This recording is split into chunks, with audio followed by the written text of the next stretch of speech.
Tahukah anda dalam dunia perubatan terdapat beberapa kod etika perubatan, antaranya ialah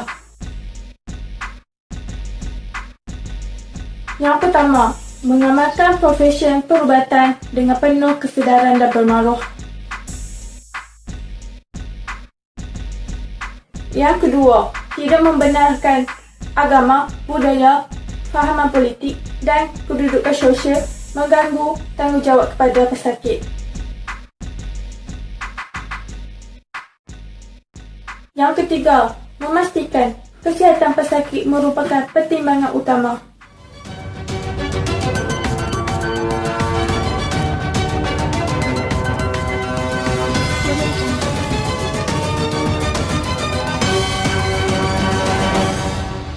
Assalamualaikum dan salam sejahtera. Saya Balkis. Dan saya Alia.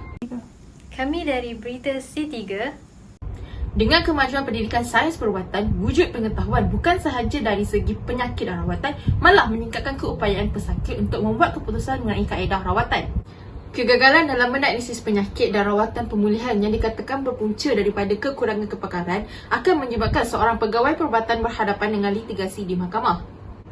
Di sinilah etika memainkan peranan penting dalam mempromosikan nilai sesuatu profesyen. Di samping mengukuhkan pengetahuan dalam bidang perubatan, pegawai perubatan perlu mengamalkan etika-etika dalam perubatan. Baiklah, untuk mengupas dengan lebih lanjut tentang etika perubatan, mari kita beralih kepada wartawan Cik Nur Azwar Afika. Assalamualaikum dan salam sejahtera. Saya Nur Azwar Afika Izzuddin, bersara sekali lagi dari Bilik Berita C3.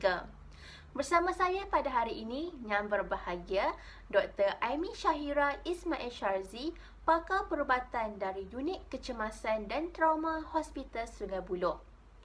Akta Perubatan 1971 amat menitik beratkan amalan seorang doktor bertauliah supaya tidak lari dari garis panduan yang telah ditetapkan. Jadi soalan saya kepada doktor, apakah kelebihan yang diperolehi pegawai perubatan jika mereka mengamalkan etika dalam perubatan yang betul dan tepat? Silakan doktor. Baiklah, sebenarnya terdapat pelbagai kebaikan ketika seseorang itu mengamalkan etika dalam perubatan. Misalnya, seseorang yang mematuhi etika dalam pekerjaan dan akan bekerja dengan cemerlang. Kerja dan tugas yang diberikan tidak dianggap sebagai beban. Malah, memberikan perkhidmatan kepada pesakit adalah tugas utama sebagai seseorang yang berkhidmat dalam bidang perubatan. Rawatan kepada pesakit perlu diberikan secara teliti. Rawatan yang dilakukan secara melulu akan memberikan kemudaratan kepada pesakit. Tahap kecemerlangan dapat dicapai sekiranya mengamalkan tahap disiplin yang tinggi dalam diri. Selain itu, etika dalam perubatan juga menekankan tanggungjawab terhadap masyarakat. Bidang perubatan begitu sinonim dalam memberikan perkhidmatan perubatan kepada masyarakat. Pengamal perubatan perlu memberi perkhidmatan yang terbaik kepada masyarakat tanpa mengira warna kulit, darjat atau agama. Apabila wujudnya sikap saling menghormati antara masyarakat dan pengamal perubatan, maka perkhidmatan kesihatan sejagat akan bertambah. Di samping itu, kebaikan etika dalam perubatan pula ialah seseorang akan mempunyai sikap berinisiatif.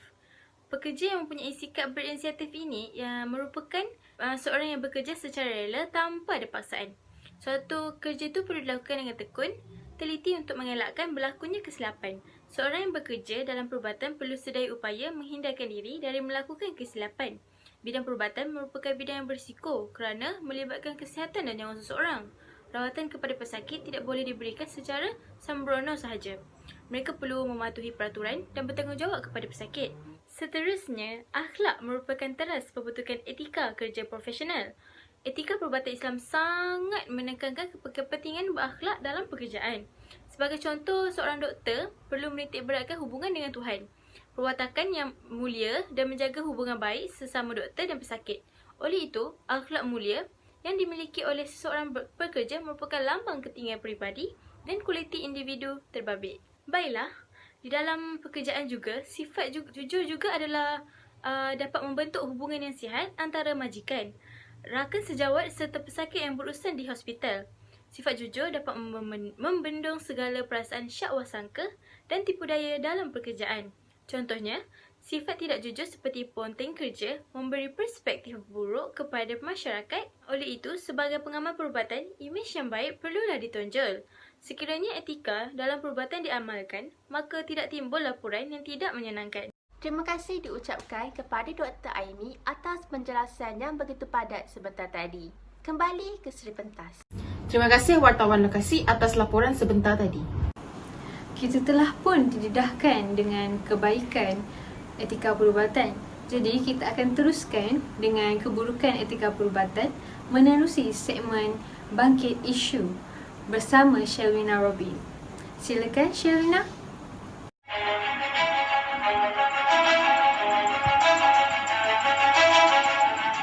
Terima kasih. Baiklah, kembali lagi kita bertemu dalam segmen Bangkit Isu. Hari ini bersama saya, Saudari Syafiqah binti Iskandar, seorang pakar dalam bidang etika profesion akan mengupas isu tentang etika perubatan. Isu ini adalah tentang masalah yang berbangkit, iaitu melibatkan penularan negatif mutu perkhidmatan pegawai perubatan. Dan akhirnya masalah ini memberikan pandangan negatif kepada pengamalan etika perubatan. Jadi menurut pandangan Saudari Syafiqah, apakah impak atau keburukan yang jelas berlaku dalam isu ini? Silakan Saudari. Baiklah, menjawab kepada persoalan mengenai keburukan-keburukan apabila tidak melaksanakan etika perubatan dalam sektor perubatan. Seperti yang kita sudah tahu bahawa semua pekerjaan harus mengikuti etika-etika yang telah ditetapkan, sama juga seperti dalam sektor perubatan. Setiap doktor maupun kaki tangan perubatan hendaklah melaksanakan etika semasa sedang melaksanakan tugas. Hubungan etika kerja profesional seperti dalam bidang perubatan dalam kehidupan manusia digunakan untuk mengawal tingkah laku ahli profesional dalam bentuk menyeluruh melakukannya dan meninggalkan segala perkara yang mendatangkan kesalahan, sama ada di sisi undang-undang negara maupun statusnya sebagai seorang doktor ataupun kaki tangan perubatan. Ahli-ahli profesional seperti kaki tangan perubatan sering melakukan pelbagai tugas harian dan berurusan dengan pelbagai pihak. Tidak kira dengan siapa mereka berurusan, ianya mempunyai kesan undang-undang yang luas. Namun begitu, dari masa ke masa, pelbagai jenayah yang melibatkan ahli profesional ini telah diketengahkan dan menggambarkan bahawa perbuatan-perbuatan yang tidak beretika telah berlaku di kalangan penjawat perubatan itu sendiri. Kebanyakan daripada mereka ini beranggapan bahawa sekiranya wujudnya etika ini, maka mereka beranggapan bahawa etika ini hanya mengongkong kerjaan harian mereka. Pada masa kini, ramai daripada kaki tangan perubatan yang beranggapan bahawa tidak perlu wujudnya etika ini dalam pekerjaan mereka kerana ianya hanya akan membataskan pergerakan mereka dalam melaksanakan tugas mereka. Salah satu isu dalam sektor perubatan ataupun dalam etika perubatan ini ialah isu rasuah. Ya, dan kita sudah maklum bahawa isu rasuah ini bukan lagi sesuatu yang asing, malah ianya menjadi satu kebiasaan dalam norma pekerjaan masyarakat. Dan antara keburukan tidak mengamalkan etika semasa menjalankan tugas dalam sektor perubatan ini ialah kesannya yang dirasai oleh masyarakat keseluruhannya. Hal ini dikatakan demikian kerana hal gejala rasuah ini telah menimbulkan rasa tidak senang hati pada sesetengah pihak kepada pihak yang lain kerana mereka percaya bahawa mereka tidak mendapat layanan yang ada dalam sesuatu urusan yang telah dijalankan.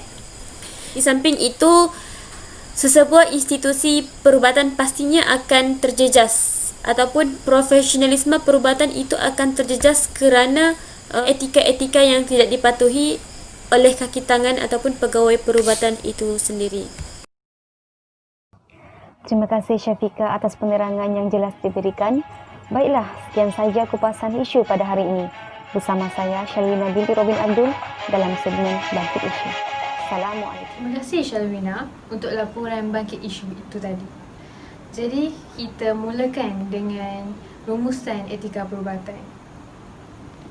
Etika perubatan dapat disimpulkan sebagai satu panduan kepada pegawai perubatan untuk menjalankan tugasnya dengan baik.